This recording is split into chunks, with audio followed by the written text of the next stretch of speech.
Bon, bah ça y est, c'est fait. Le CAC 40 est passé, c'était hier, sous les 7000 points. On navigue autour aujourd'hui.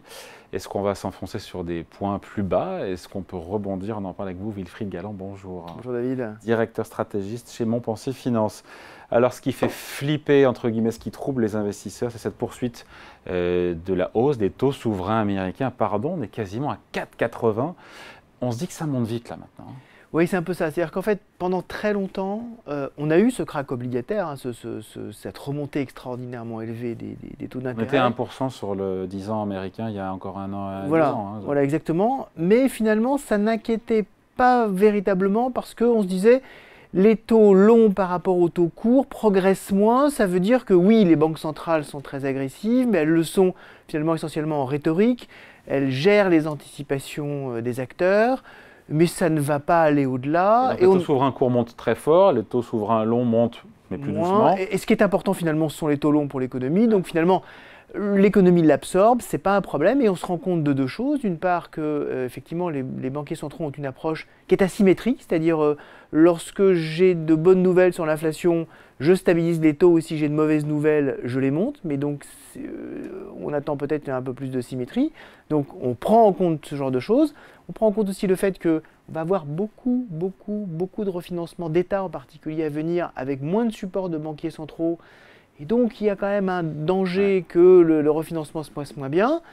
Puis qu'on a un impact, on le dit depuis longtemps, hein, David, sur ce plateau, un impact différé des hausses de taux dans l'économie, et que cet impact-là, on ne l'a peut-être pas totalement eu. Et donc tout ceci mis bout à bout nous fait effectivement une correction qui reste aujourd'hui assez simple. Hein. On est en une correction de l'ordre de 8%, c'est pas encore énorme. Oui, et après je me dis, mais c'est quoi l'info qui est venue hier tendre, encore une fois, les taux longs souverains américains? Parce que le rapport sur le marché de l'emploi, il est attendu pour vendredi. Pourquoi dès maintenant En fait, on a à la fois une situation qui est quand même extrêmement tendue d'un point de vue budgétaire aux États-Unis. Et donc on l'a vu hier, on avait pour la première fois de l'histoire le speaker, donc le chef de la Chambre des représentants aux États-Unis, républicain, qui s'est fait sortir par sa propre majorité au moment justement où les discussions budgétaires sont tellement tendues qu'on n'a qu'un délai que jusqu'au 17 novembre prochain pour donner les fonds nécessaires à l'État fédéral pour fonctionner. C'est jamais des énormes impacts, hein, ce genre de choses. La dernière fois qu'on a eu plus de 30 jours de shutdown aux États-Unis, l'impact ça a été de 0,1% sur la croissance pour un trimestre et 0,2% sur l'autre. C'est pas monstrueux, mais quand on voit qu'effectivement on a des moteurs de croissance, on y reviendra, qui sont en train quand même de faiblir, pas nécessairement de s'arrêter, mais de faiblir, en tout cas sur lequel on a des doutes, tout en étant résilient, mais il y a quand même de vrais doutes là-dessus. Eh bien, finalement, le tout là aussi cumulé fait que on a peut-être la prise en compte d'une situation qui est compliquée. Ça ne veut pas dire que c'est une catastrophe absolue, mais ça veut dire qu'on a peut-être été un peu complaisant jusqu'à présent et qu'on se rend compte que effectivement, les semaines, mois à venir seront probablement plus difficiles. D'autant que des taux d'intérêt sur la dette souveraine américaine à 5%, on a connu entre 2007 et 2011. Ce n'est pas un niveau inconnu, mais c'est vrai que la rapidité, encore une fois, passer de 2 à 5%, quasiment 5%. Et avec un niveau d'endettement qui en 2007 n'avait rien à voir. Ça c'est vrai. Voilà. Donc en fait, dans une économie qui a utilisé énormément l'effet de levier. J'ai utilisé cet horrible anglicisme de leverager, mais qui a utilisé beaucoup l'effet de levier, qui s'est surendetté depuis 2008. Effectivement, l'impact des hausses de taux est très fort. Elle a été beaucoup compensée par une activité très forte des banques centrales, justement, sur le marché du financement, à la fois le financement des États et le financement des entreprises. C'est en train de s'arrêter. Donc, on va vivre... En fait, les marchés nous disent on va vivre dans un nouveau monde dans lequel les ratios peut-être de valorisation sont un peu différents. Donc évidemment, les entreprises vont s'adapter. Et cette phase-là est toujours un peu compliquée. Est-ce que les 5% sont en ligne de mire? Oui. Je lisais quelques jours, c'était Larry Fink, le patron de BlackRock, qui nous a dit « mais oui, a priori, ça sera au moins 5%. » Encore une fois, la question, c'est que si on y est dans les prochaines semaines, là, c'est compliqué, d'autant qu'il y a une Fed à la fin du mois. Est-ce que la Fed restera, donc deux questions en une, est-ce que les 5%, on y va tout droit à court terme? Est-ce qu'elle ne cherchera pas la Fed à calmer un petit peu le jeu, alors que la moitié des opérateurs attendent quand même, soit en novembre, soit en décembre, encore une hausse de 25 points de base? C'est l'espoir de tout le monde, parce que vous avez cité Larry Fink, heureusement, vous n'avez pas cité Ray Dalio, hein, le président de Bridgewater, un des plus gros hedge funds américains, qui a dit on va tout droit vers une crise de crédit.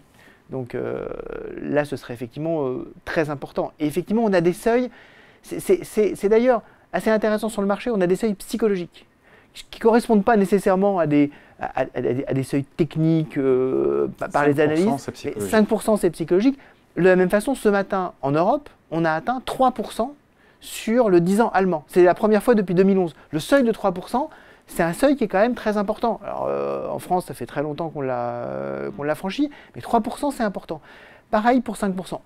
Le marché va aller chercher probablement ces 5% pour justement tester la volonté, vous avez totalement raison, la volonté de la Réserve fédérale d'aller au bout de son cycle de resserrement monétaire en disant, puisque en fait, pour l'instant, elle nous dit, ce qui est important maintenant, c'est la durée avec laquelle je serai parti pour conserver ces taux très longs. Le marché nous disait, fin du premier trimestre 2024, la Fed va pivoter, va commencer à baisser ses taux. Là maintenant, on est plutôt milieu d'année, voire septembre.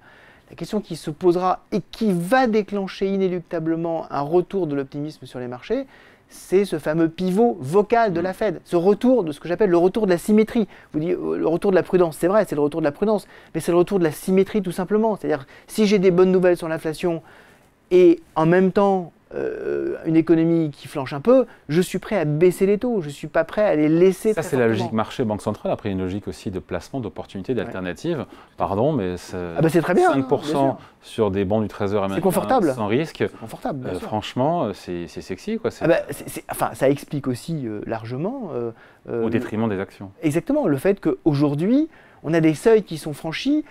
Quand on regarde le dividend yield du S&P 500 par rapport au taux à 10 ans américain, ça y est, c'est bon, le taux à 10 ans américain est passé devant. Donc, pour ceux qui recherchent finalement essentiellement un revenu avec en plus peut-être une perspective d'amélioration, si on pense qu'on est au sommet de la hausse des taux, c'est le moment de capter la performance. Voilà, donc effectivement sur la partie obligataire. Si tout le monde fait ça, ça fait rebaisser le taux long américain. Et donc ça conforte le scénario finalement de marché qui est de dire on est quand même sur un plafond. Ce qui fait peur un peu à tout le monde, c'est effectivement hier on a eu 2 déclarations de banquiers centraux américains disant je suis en faveur du Bostich. Voilà, Bostich et Loretta Mester, qui n'est plus membre du comité votant, mais qui est quand même une voix qui compte à la Fed de Cleveland. Il a dit, moi je suis en faveur encore de 1 voire 2 hausses de taux. Là, effectivement... C'était pas le bon moment d'entendre ça. C'est-à-dire qu'en termes d'opportunités... Ça met un peu d'huile sur le feu. Voilà, disons qu'on a des choses à commenter, mon cher David, mais c'est vrai que si on pouvait retrouver... Et je parle beaucoup là-dessus, je pense, sur cette antenne... retrouver l'équilibre, que les banques centrales retrouvent cet équilibre entre effectivement combattre l'inflation, mais également veiller à la stabilité du système économique et financier. C'est aussi leur mandat, ça fait aussi partie de leur mandat. Aujourd'hui, quand on voit que le taux de la dette de qualité américaine, vous pouvez avoir un 6,23% ce matin, 6,23% sur la dette d'entreprise de qualité américaine, c'est quand même très élevé. Ah ouais. Le taux hypothécaire américain à 30 ans, nous on se plaint, on est atteint 7,83. Ouais. On a atteint 7,83. On se plaint nous en France. On s'en plaint parce qu'on est à 4,5. Bon, mais voilà, on est à 7,83. Sur les financements immobiliers américains. Et donc effectivement, dans ce cas-là, vous avez un blocage du marché, vous avez des systèmes qui fonctionnent moins bien. C'est la question qu'on se pose, est-ce que cette tension sur les taux obligataires, ça peut faire dérailler ou pas les marchés boursiers à court terme? Oui, enfin clairement c'est un risque. On y est, mais c'est un risque. Voilà, c'est un risque. On se parle franchement, c'est un risque. Aujourd'hui, l'environnement financier, il est extrêmement tendu, sans information claire de la part des banquiers centraux disant justement je retrouve l'équilibre ou pourquoi pas une vraie relance de la demande en Chine et ce renouveau qu'on voit apparaître un peu quand même par petites touches d'un point de vue industriel, mais qu'on a besoin de voir apparaître sur d'autres pans de l'activité. Sans avoir ça, il est peu probable qu'on ne reteste pas encore un peu de plus bas. On a fait 8% de baisse.